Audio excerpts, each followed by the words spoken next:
ಅಕ್ಕ ಹೊಟ್ಟೆ ಹಸಿದ ಊಟ ಹಾಕೊಡೆ. ರೂಮಲ್ಲಿ ಏನು ಮಾಡ್ತಿದ್ದೆ? ನಿನಗೆ ಹೇಳಿದ್ದು. ನಿನಗೆ ಹೇಳಿ. ಯಾಕೆ ಹಿಂಗೆ ಮಲಗಿದ್ಯಾ? ಭಾವ ನೀನು ಚೆನ್ನಾಗಿ ನೋಡ್ಕೋತಿಲ್ವಾ? ಅವ್ರು ನಾನು ಚೆನ್ನಾಗೇ ನೋಡ್ಕೊಂತ ಇದ್ರು, ನಾನೇ ತಪ್ಪು ಮಾಡ್ಕೊಂಡೆ. ಯಾಕಂಗೆ ಹೇಳ್ತಿದ್ಯಾ? ಏನಾಯ್ತು? ಮನೇಲಿ ಎಲ್ಲ ಇದ್ಕೊಂಡು ಟೈಮ್ ಟು ಟೈಮ್ ತಿಂದೇನೆ ಸಿಕ್ಕಾಬಟ್ಟೆ ಎದೆ ಉರಿತಾ ಇದೆ. ಈ ಥರ ಎದೆ ಉರಿ, ಗ್ಯಾಸ್ಟ್ರಿಕ್, ಹೊಟ್ಟೆ ನೋವು ಅಂತ ಗೊತ್ತಿದ್ರು ಯಾರು ಕೇರ್ಲೆಸ್ ಮಾಡ್ತಾರಾ? ಮತ್ತೆ ಈ ಎದೆ ಉರಿ ಗ್ಯಾಸ್ಟ್ರಿಕ್ ಏನು ಸೊಲ್ಯೂಷನ್? ಈ ಥರ ಒಂದಲ್ಲ, ಈ ಥರ 10 ನೋವುಗಳಿಗಿರೋದು ಒಂದೇ ಒಂದು ಅಮೃತ.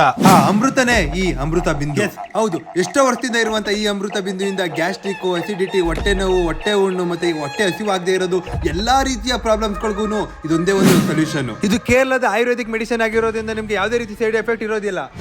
ಇದನ್ನ ನೀವು ಸ್ವಲ್ಪ ನೀರು ಜೊತೆಗೆ ಒಂದು ಸ್ಕೂಪ್ ಹಾಕೊಂಡು ನೀವು ಡೈಲಿ ಕುಡಿಯೋದ್ರಿಂದ ನಿಮಗೆ 100% ನಿಮ್ಗೆ ಪ್ರಾಬ್ಲಮ್ಗಳಿಗೆ ಸೊಲ್ಯೂಷನ್ ಸಿಗುತ್ತೆ. ಇದು ನಿಮಗೆ ಟಾನಿಕ್ ಮತ್ತೆ ಟ್ಯಾಬ್ಲೆಟ್ ಎರಡು ತರ ನಿಮಗೆ. ಈ ಅಮೃತ ಬಿಂದು ನಿಮ್ಮ ಅಕ್ಕಪಕ್ಕದಲ್ಲಿರುವಂಥ ಎಲ್ಲ ಮೆಡಿಕಲ್ಗಳಲ್ಲಿ ಅವೈಲೇಬಲ್ ಇದೆ, ನೀವು ಅಲ್ಲಿಂದ ಬೈ ಮಾಡ್ಬೋದು. ಜೊತೆಗೆ ಇದು ನಿಮಗೆ ಅಮೆಝಾನ್ ಕೂಡ ಅವೈಲೇಬಲ್ ಇದೆ. ಡಿಸ್ಪ್ಲೇ ಕಳಿಸಿರೋ ನಂಬರ್ಗೆ ಕಾಂಟ್ಯಾಕ್ಟ್ ಮಾಡಿ ಅಂಡ್ ಬೈ ಮಾಡಿ. And thank you, bye.